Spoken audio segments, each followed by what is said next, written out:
Buen día, mi nombre es Randy Macías Calderón, estudiante de Ciencias Criminológicas en la UNED. Hoy voy a hablar de un tema que se llama tricología y fibras. Empezamos con qué es la tricología. La tricología es el estudio de los pelos. Esta palabra proviene de latín, que trico significa pelos y logos significa estudio. Por lo tanto, podemos concluir que la tricología es el estudio de los pelos. Hay que hacer una división en qué son los pelos y qué es los elementos pilosos. Los pelos se le adjudica más a los que son los animales.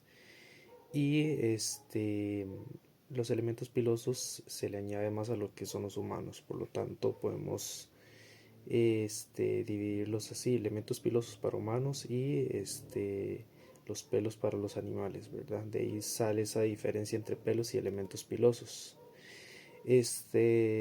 La estructura del elemento piloso está dividida en tres partes. Primero está la cutícula, que es la parte externa.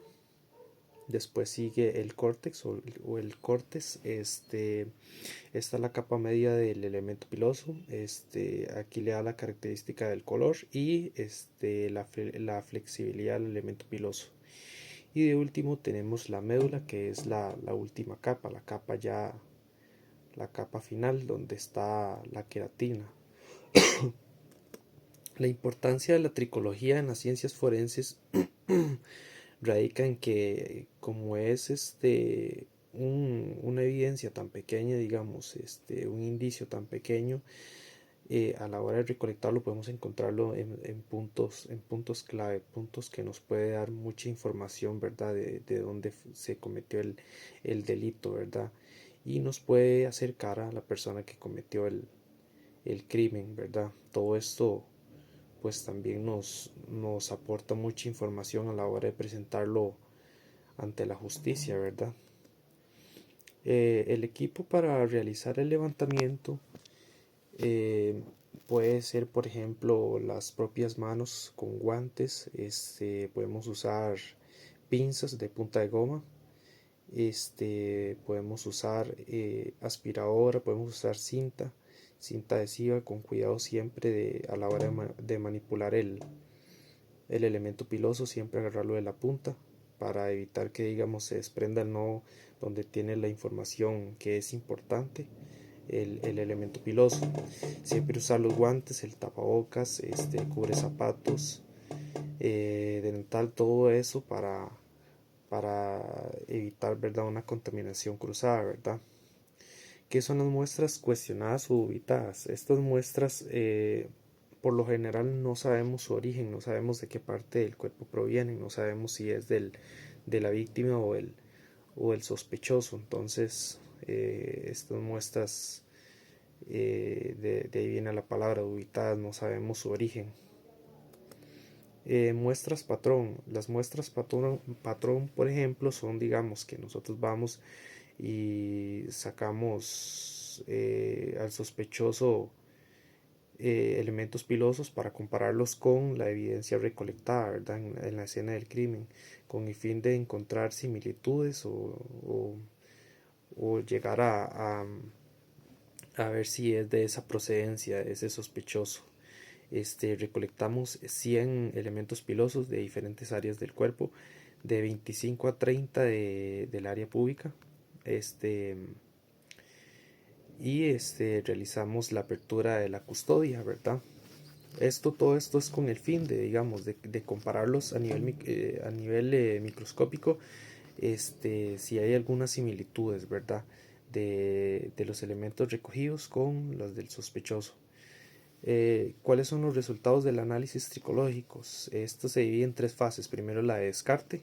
Si no hay, digamos, comparaciones, si no hay similitudes del elemento piloso recogido en la escena con los elementos que recogimos de forma de patrón, se descarta el sospechoso, ¿verdad? El no conclusivo, que digamos, viene de que hay similitudes, pero no se sabe a ciencia cierta, no hay suficiente evidencia que indique que esa persona estuvo involucrada. Y luego está el inclusivo, que lo que quiere decir es que esa persona, por medios microscópicos y análisis, es la que cometió el delito, ¿verdad?, el involucrado. tenemos el análisis nuclear y el mitocondrial, que el nuclear nos indica que, digamos, el elemento piloso posee raíz y posee ADN, por lo tanto podemos por medios microscópicos y de ADN saber que ese sospechoso fue el que cometió el delito, ¿verdad? Y luego tenemos el análisis mitocondrial, que ahí no tenemos ni ADN ni raíz en el elemento piloso.